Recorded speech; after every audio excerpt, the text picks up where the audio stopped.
Hi again, Catherine. So now we take a look at your backstroke starts, which I feel like you've got a very good understanding of. We can obviously see that we're still hitting the water a little bit hard. What I want you to do is focus, obviously, on getting that vertical hike, okay? You want to leave the water by driving up first, so that's where your efforts need to be. I feel like at the moment, the effort's going into throwing your body backwards, using your upper body more than your legs. When you pull up, you're in a nice position here. Look, nice straight back. I like the thumbs being on top of the block, gives you a little bit more height. I feel like you've got the wedge a little bit low, so you could try maybe higher in that, point it up a little bit towards the surface.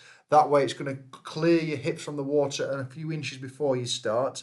But the main thing is to make sure the tension's loaded into the legs, not just in the upper body. It's a very swimmer thing to do. We kind of upper body dominant rather than lower limb dominant. So you can see you pulled yourself up, and then your first action is to start throwing yourself back. And you can see here that your hips never actually leave the water, okay?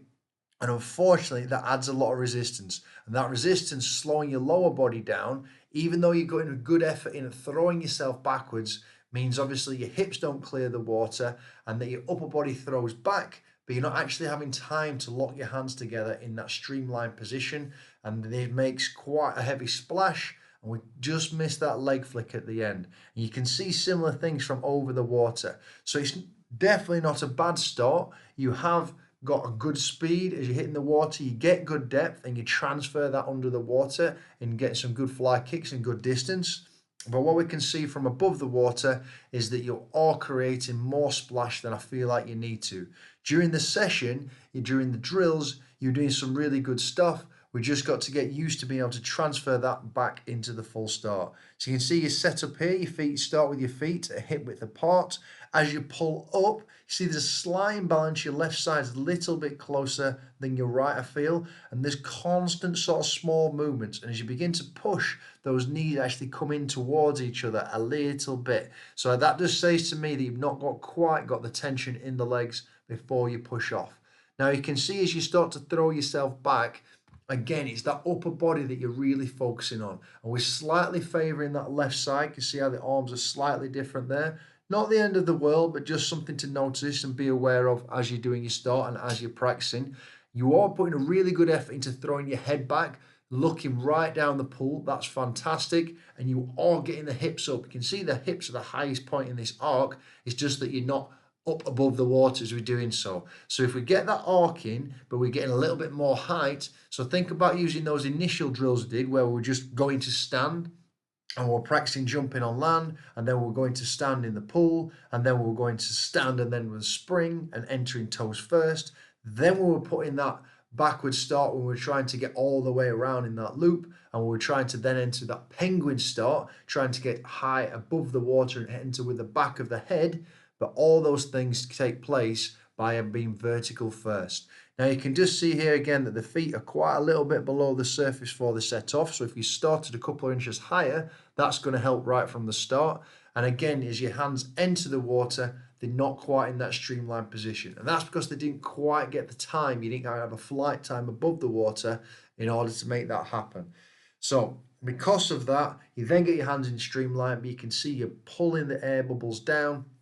But you do get a very good depth. You don't overdo it. You stay parallel to the surface of the water while you're doing your fly kicks and gradually come out. So that's a very nice transition. And I've just included some visuals here of Georgia doing her start just to put some things in mind. You can see she pulls her head a little bit closer up to the block than you do. You stay more straight back. And that's individual preferences, but might be something you want to try so that your chest coming a little bit closer to the block. But you can see as she throws back, the first thing she's doing is driving from the legs. It's not just dominant by the upper body. You're not just putting the effort into the arms and throwing the chest back. You really got to work on that drive. So practice on land, practice those jumps first. So I've included here 2 pages worth of notes that I want you to focus on. Just some things that we worked on over the session. And then I want you to try and implement these using all the drills we did during the session into practicing your backstroke starts.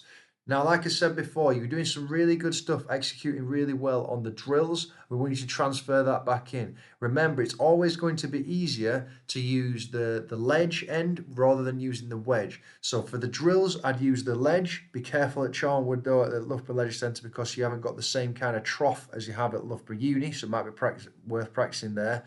But you're doing some really good stuff there, and it's going to be more difficult, like I say, to put that into the wedge off the board, but obviously that's where it's going to be. So practice, get comfortable off the ledge, and then transfer that into using the timing pad and the ledge there. And then once you've got that, your start should become more and more natural, okay? But really good job again. It was one of the smoothest in the group we had on the day. Not that it's a competition, but you're doing very, very well there. And like I said, I just want to really focus on the leg and getting that vertical height. So those initial drills are going to be very, very important to you. All right, Catherine, good job. Hope you're going well in training. Practice this, and that's when it's going to make dividends in your races as well. Well done.